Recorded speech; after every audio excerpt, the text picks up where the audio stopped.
এইগুলা রাখেন তো আপনারা, না আর না বিভ্রান্ত না করেন না না সেটা জাতিকে। বাপের নামটা যার ছোট করে লেখে, চাচার নামটা বড় করে লেখে, না কিন্তু সে সুসন্তান না। হ্যাঁ যে যা মনে করুক, যে ইসলামিক ছাত্র শিবিরের পত্রিকায় লেখে হ্যাঁ যে মুসলমান যারা মুক্তিযুদ্ধ করছে তারা মাপ চাইতে হবে, আমি তাদেরকে আলবদর রাজাকারের সন্তান ছাড়া কিছু মনে করি না, না কিন্তু এবং আলবদর রাজাকারের সন্তানের সাথে আমার কোনোদিন মিল হবে না। কিন্তু ফজলু ভাই ওরা আমাকে গুলি কিন্তু করে ফজলু ভাই মাইরে ফেলবে। কিন্তু আপনি 52 আর 24 করে ফেললেন, একারে পোস্টার করে ফেললেন, 71টা আপনি বাদ দিয়ে দিলেন। 71টা আপনাকে কি কামড়াইছে নাকি?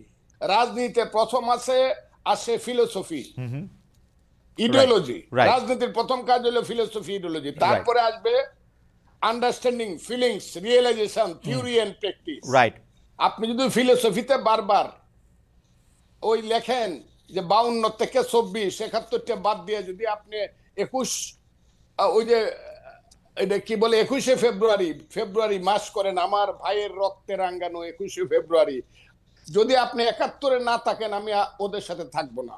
আর ছেলেরা যদি 71-এর সাথে থাকে, মুক্তিযুদ্ধের সাথে থাকে, বাংলাদেশের সাথে থাকে, যে ইয়েস বাংলাদেশ ঠিক আছে, 71 ঠিক আছে, তাদের যে নেতা, বাংলাদেশের নেতা শেরে বাংলা একে ফজলুল হক, হুসেন শহীদ সোহরাওয়ার্দী, মৌলানা আব্দুল হামিদ খান ভাসানী, শেখ মুজিবুর রহমান, আতাউল গনি উসমানী, সামরিক নেতা, I do hereby declare the independence of Bangladesh on behalf of our great leader Bangabandhu Sheikh Mujibur Rahman, সেই মেজর জিয়া, সেই খালেদ মোশাররফ, সেই 11টা সেক্টর মুক্তিযুদ্ধকে যদি তারা মানে, আমি কোন ক্ষমতার দ্বারে তো, আমি আপনাকে, আপনি শুনছেন বুঝে, আমি বলছি আমাকে প্রধানমন্ত্রী দিল, আমি 10 দিনের সময় নিব, যে আমার একটু চিন্তা করতে দেন নিব কিনা।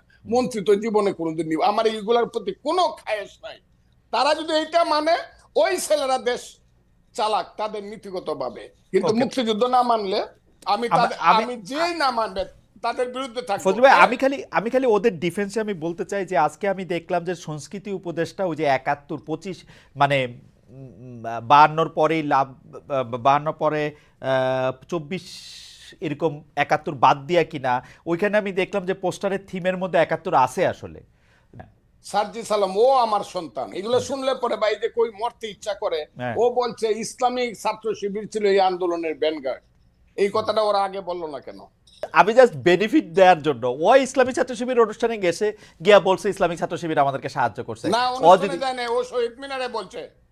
আমি একটা কথা বলে দিই আপনাকে, জি যাই মনে করুক, যে যা মনে করুক, যে ইসলামিক ছাত্র শিবিরের পত্রিকায় লেখে যে মুসলমান যারা মুক্তিযুদ্ধ করছে তারা মাপ চাইতে হবে, আমি তাদেরকে আলবদর রাজাকারের সন্তান ছাড়া কিছু মনে করি না, এবং আলবদর রাজাকারের সন্তানের সাথে আমার কোনোদিন মিল হবে না।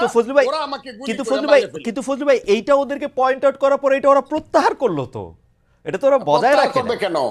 ওদের যে স্বভাবের পরিবর্তন হয় নাই, চরিত্রের পরিবর্তন হয় নাই, এরা যে 71 সনের হয়ে গেছে এটা প্রমাণ করলো। ওকে, এইগুলা রাখেন তো আপনারা, আর না বিভ্রান্ত করেন না সেটা জাতিকে।